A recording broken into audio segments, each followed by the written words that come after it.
friends. So, welcome to this week's episode of I Didn't Sign Up for This podcast. This week, we are doing a solo episode and we're going to be talking about ADHD. So, yesterday on my Instagram stories, someone asked me about ADHD and how I manage it. They asked if I take medication and then how I manage it because they're currently struggling and sounded like they had maybe recently got a diagnosis. The number of responses I got from people wanting to know more about my experience was overwhelming. So I thought I would do a solo episode on it where we could talk and I could share my experience and my journey with ADHD, medication, different things that I do to help manage it today. And I mean, even just saying that out loud is wild because like I do not think of myself as like I don't feel like I manage my ADHD very well, especially as of recent. So we'll get more into this, but like since becoming a mom, I have my ADHD has gotten so since becoming a mom, my ADHD has gotten so much worse. And we'll get more into that as we go through the episode. Okay, but before we jump into that, I do want to give like a brief explanation of ADHD symptoms and other things like that. I did gather this information from the Mayo Clinic, and I guess I should also say I am not a doctor. I'm not a therapist. I'm not a trained professional in the medical field. I'm not a nurse. So I don't have any formal training or education on ADHD other than my own personal experience. But the information that I'm going to read right now is directly from the Mayo Clinic. I'll link the website that I used to pull this information in the show notes as well if you're interested. So what is ADHD? So ADHD, it stands for Adult Attention Deficit Hyperactivity Disorder. So this is a mental health disorder, and it includes a combination of persistent problems such as difficulty paying attention, hyperactivity, and impulsive behavior. ADHD can lead to unstable relationships, poor work or school performance, low self-esteem, and other problems. Adult ADHD symptoms, they're not as obvious and may differ from children. This is important. In adults, hyperactivity may decrease, but you may still struggle with impulsiveness, restlessness, and difficulty paying attention. So some of the symptoms may include impulsiveness, disorganization, and problems prioritizing. That one makes me laugh because that is just me to a T. Poor time management skills, problems focusing on a task, trouble multitasking, excessive activity or restlessness, poor planning, low frustration tolerance, frequent mood swings, problems following through and completing tasks. Let's see what else. Having a hot temper, trouble coping with stress. Okay, and so this is important as well. So this is directly from the Mayo Clinic also, but it says almost everyone has some symptoms similar to ADHD at some point in their lives. According to the Mayo Clinic, if your difficulties are recent or occurred only occasionally in the past, you probably don't have ADHD. ADHD is diagnosed only when symptoms are severe enough to cause ongoing problems in more than one area of your life. These persistent and disruptive symptoms can be traced back to early childhood.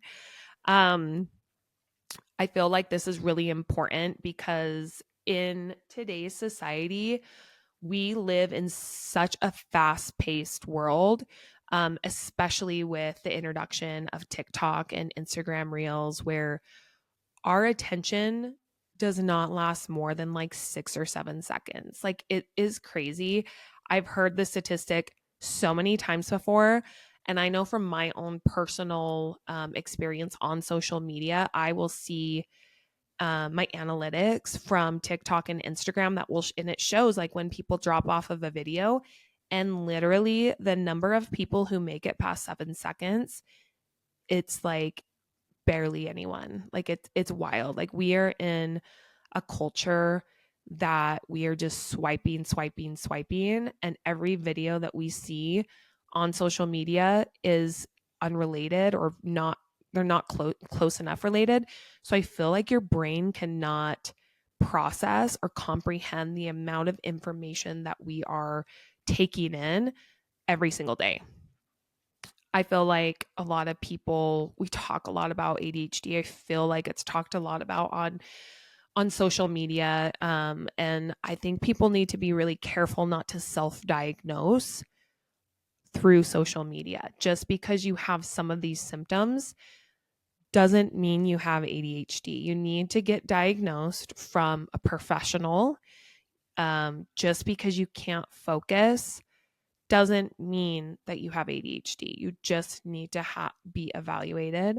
It also could mean that you have ADHD.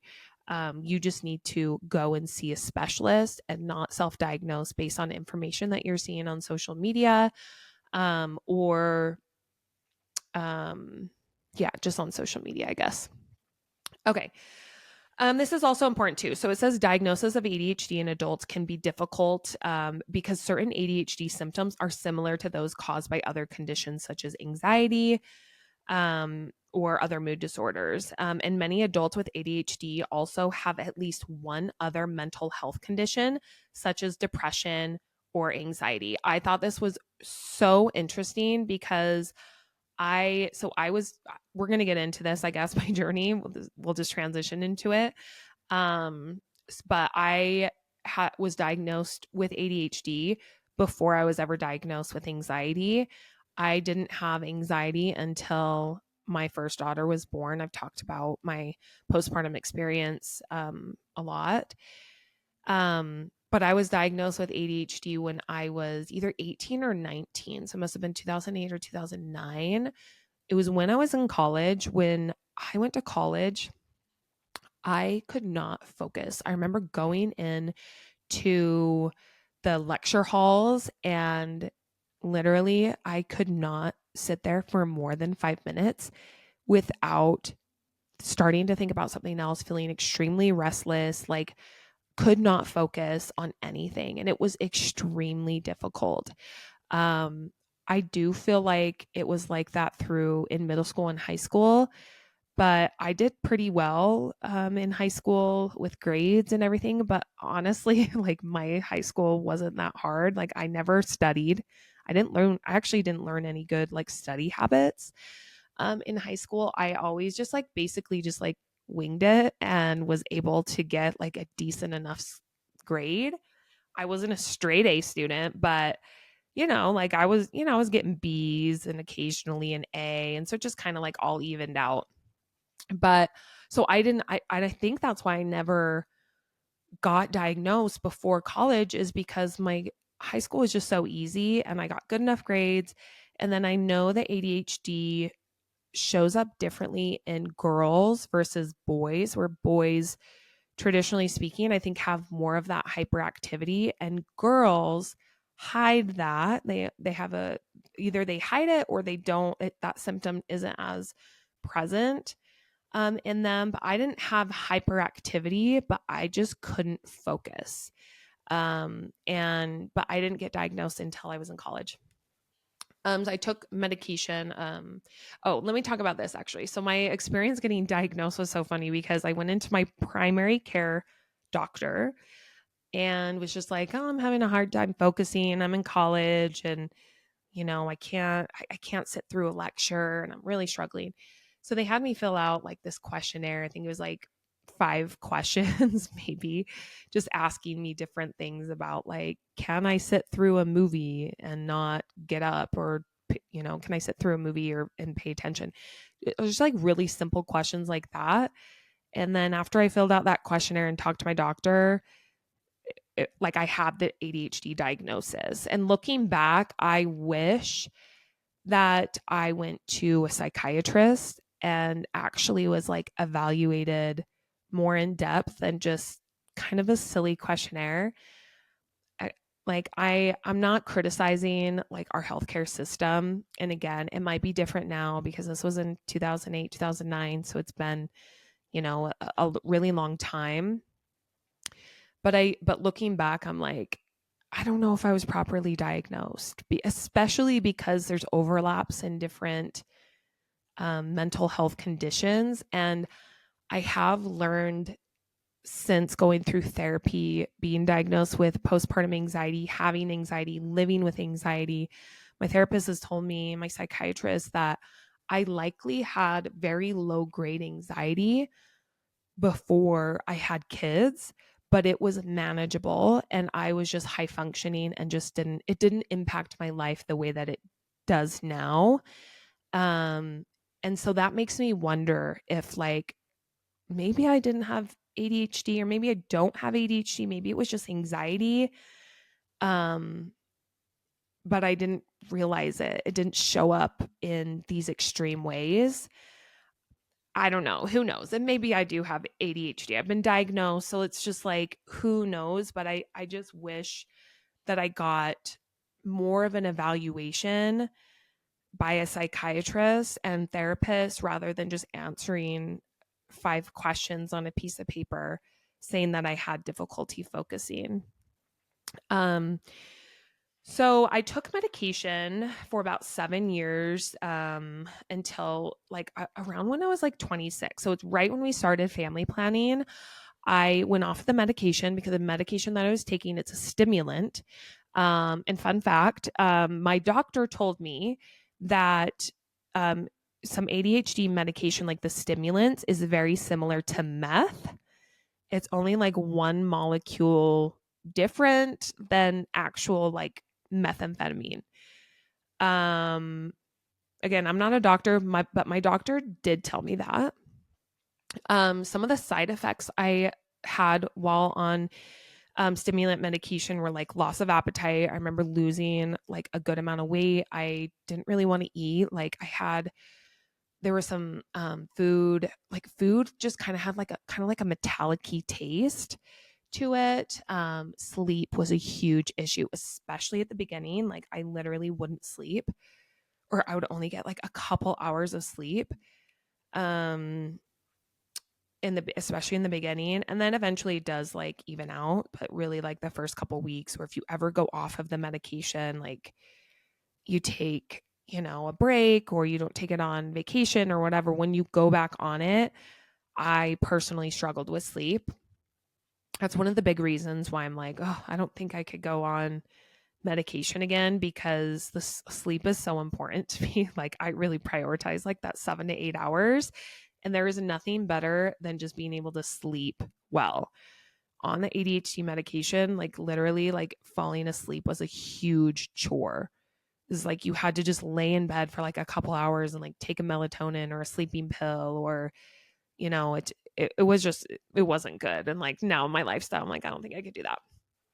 um let's see other side effects, but overall, like I think that was like pretty much all the side effects that I experienced. But overall, the medication like did its job. Like I didn't have that inability to focus. I kind of just took it as needed, so I wasn't taking it every day. Really just those days that I had to really focus, or I had a lot of lectures, or I needed to study. That's kind of how I took it, and my doctor signed off on it, and it was great. Let's see. So then I took it all the way up until I was 26, around 26, when we were family planning. This medication I was taking, the stimulants, it's not safe for pregnancy.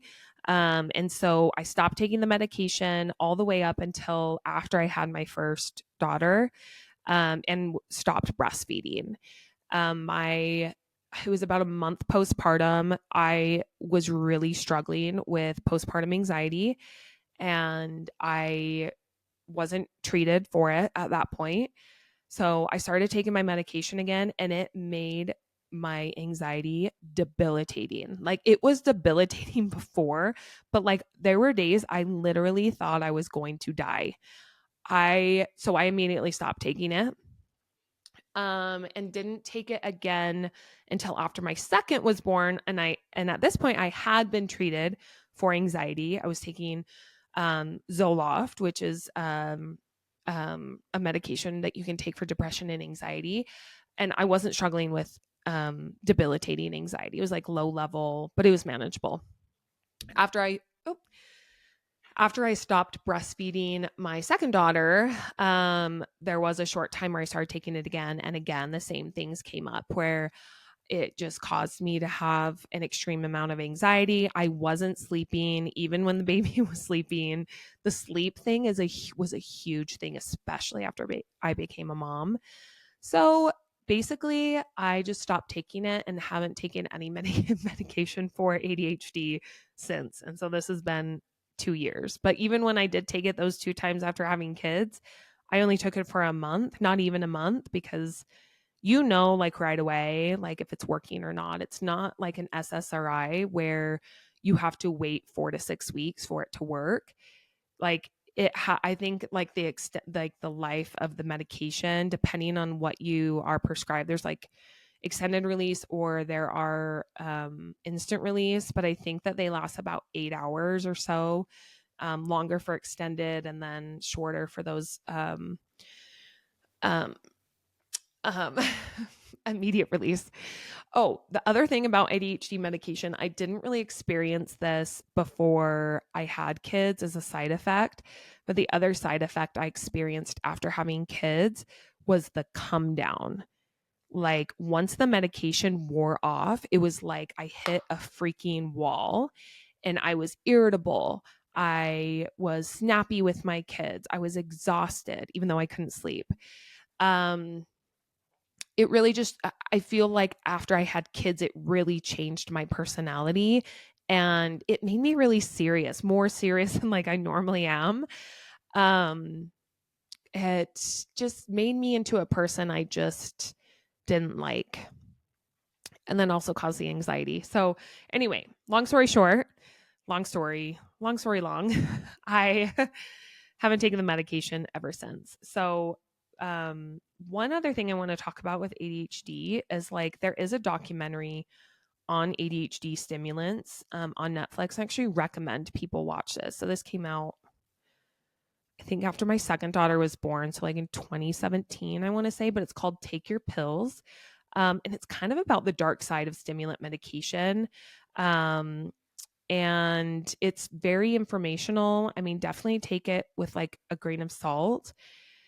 But what I like the most about it is that I think there's 3 different stories of people who have been diagnosed with ADHD or took these ADHD stimulants and just different ways that they affected their lives. So there's some good ones, there's some bad ones, there's some kids that are in there who took the medication when they were kids. And then there were people who, there's one story about a football player who was abusing the medication because it's basically like illegal meth. Legal, not illegal, legal. And it's highly, highly addictive. You have to be really careful when you take these medications. I know people in my life who have become addicted to the medication. And so you just have to be really careful and make sure that you're taking it as prescribed. But I definitely recommend watching that documentary. Oh, the other thing I want to say about the documentary, and like one thing I'm so interested in is like as a society, we are so focused on productivity and excelling. It seems like as time goes on, society expects more and more and more. We need to be more efficient and do more in our day. And I feel like there is a pressure that we have to constantly be going, but at a rate that is not sustainable for a normal person. We are an extremely competitive society where if you do not get straight A's or if you don't, if you don't graduate top of your class, like you may not get a good job out of college. And there's just a lot of pressure from society. There's a lot of pressure from parents, from family to perform and excel. Um, Stimulant medication is very popular among college students. And I feel like I'm going to trigger some people by talking about this. Um, but I think we need to be really careful with the medication. And so that's why I kind of go back to also, I just wish that the diagnosis for ADHD looked different than what it looked like when I got diagnosed, because I don't know if it's the same right now, but I would hope it would need to go to like a psychiatrist or something. I don't know, guys, but I think we just need to be careful with this medication. But that's not to say that the medication doesn't freaking help so many people who do not have the same brain capacity or have the same like neurons or cells, whatever it is in your brain that are like firing off and allowing you to focus. Like this medication is also a godsend for many people. So I'll also say that. Okay, I hope I didn't trigger anyone by that, but I feel like the more information we have, the better. Okay, now we're going to get into, sorry, we're like 20 minutes in and like I haven't even talked about like things that I do to help manage my ADHD as someone who does not take medication. And I'll also say, even if you do take medication, like you need a combination of treatment with medication, therapy, and like doing these other things. So this could also be relevant to you even if you do take medication. Medication isn't just like going to solve all your problems. There needs to be like a combination effect. Oh, excuse me. I'm going to take a drink of water too before.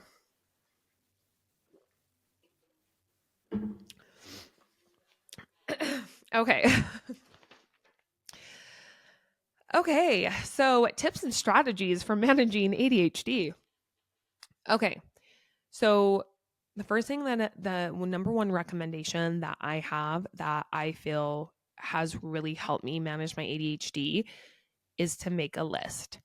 But you don't just make a list of like every little thing that you need to do or everything that you want to get done in the day, because I feel like that's one of my downfalls is that I am overly ambitious and I wake up in the morning and I'm like, oh, I'm going to do this and that and this and that. And here's my list of 10 things that I'm going to get done today. And then life happens. I have 2 little kids, full-time corporate job. And it's like, okay, maybe I can get one thing done. I've realized this about myself. So I make a list of my top 3 to-dos.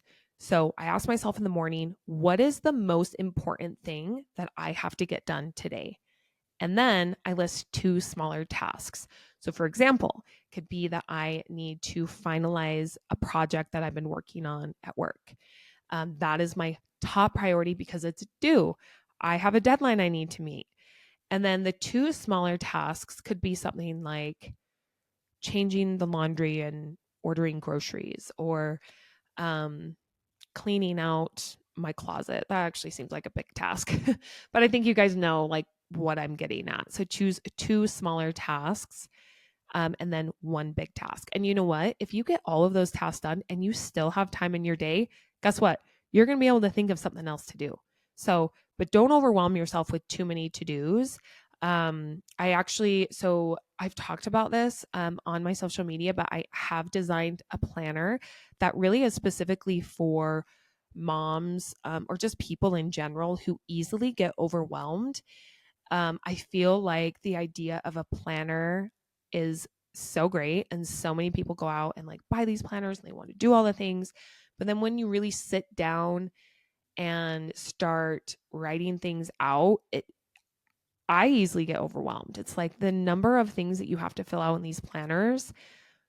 It's like, this is not going to work for my life. I cannot have a thing that has 10 to-dos, like 10 to-do slots. Like I can't do that. Okay. Little tangent, but I do have a planner that's coming out that's specifically for overwhelmed people, people with ADHD, those types of things that I think will really help people like me. Okay. Let's see. So list and planners. Okay. So talked a little bit about the planner. I also love to make my schedule the night before. Now this may not work for everyone, but I feel like I'm more clear-minded, not on everything. I'm more clear-minded on this specific thing at night. And I would rather wake up in the morning with a plan rather than wake up, get ready myself, get my kids ready, take them to school, and then get back to my desk. And by the time I get back to my desk, it's 8:30 or 8:45. And it's like, I haven't even made my schedule, but the day is like already started. and like I feel like I have to rush through it. So for me personally, I like making my list and planner the night before so that I set my day up for success and know what I need to do. Okay, I also use the reminders app and my calendar. I tell myself all the time, like, I am notorious for like opening up text messages and not responding. But so I've been trying to tell myself more recently, like if I can do it in 2 minutes or less, like do it on the spot because you'll never get around to it, or all these small tasks will add up and then you'll like get so overwhelmed and not do any of them. Time blocking is also another really helpful tool. So basically what I do, and you can do different time frames, but I'll set a timer for 2 minutes or 2 minutes, not 2 minutes, 2 hours. I will set a timer for 2 hours and work without any distractions. I will turn my phone on do not disturb, and I will be extremely intentional about what I'm doing during that time. And then after the timer is over, I take a break, I go on a walk, I get myself a little treat, and I do it all over again until my workday is over. That's really helpful. And like, I've also done this in like 15-minute increments for like home maintenance. If I feel easily overwhelmed with the clutter in my home, I will set a timer for only 15 minutes. And it is crazy how much work you can get done in a short amount of time. Let's see. I've also been learning to say no. I grew up as like a people pleaser and just like always wanting to say yes. I always want to be accepted. I want to be helpful. It's just in my nature. I don't know if it's an ADHD thing or not. But again, I often think I can get a lot done in a short amount of time. But then when it really comes down to it, I can't get any of that done except for like maybe one thing, right? So I've been trying to pause before committing and really thinking about it before I say yes. Let's see. Yep. Also, the other thing that I do is okay, I have two more. Wait, no, three more. Creating routines. So I try to create routines around things that I can create routines around. So, like, for example, I do my grocery shopping and order my groceries every Sunday. That way I know in my mind, like, Sunday is for grocery shopping. I don't have to be like thinking, like, when am I going to do this? When am I going to run to the store? When am I going to order groceries? Or like my kids ask, Sundays every single week. So that's just like an example. You can apply that in other ways of your life. Also, it's not like a hard and fast rule. Like there's obviously flexibility. Like there might be some times where I do my shopping on Saturday or Monday, but like for the most part, it's Sundays. Okay, this is also another important one. So during meetings, I also take notes and I draw if possible. So it's really hard for me to focus and just like sit in a Zoom meeting and just like listen to the speaker. But if I have like a little notepad and I'm like just drawing something random, like it helps me. And if I don't do it while I'm on camera, I will go off camera and do it because I don't want to be rude. I don't want people to be like, what is she doing? What, like, she's not paying attention. So I only do it if I can go off camera. And then obviously like exercise is very important for managing ADHD, and so is like your diet. Like they talk about this in that documentary, but diet is really important as well. Not eating like processed foods, really focusing on having like, a balanced diet, and obviously eating organic. So those are things that you can look into. The diet part, I've never personally like gone like gung ho on it. I try to eat healthy and like a balanced diet, but also I love donuts and yeah, so I'm going to eat them sometimes, even though they're probably not good for me for a variety of reasons. So yeah, that is all the tips that I have on managing ADHD. If you have a tip that you just swear by, will you send me a DM and I will put it on my stories and even add it into the show notes at a later time, because I feel like we all need resources to manage our busy schedules, whether you have ADHD or not. Like, I feel like we all need help because being a mom and having all the things is a lot always. So if you have something you completely swear by, shoot me a message. And yeah, you guys, thank you so much. I hope you enjoyed this episode. I hope it was informational, and we will see you next week.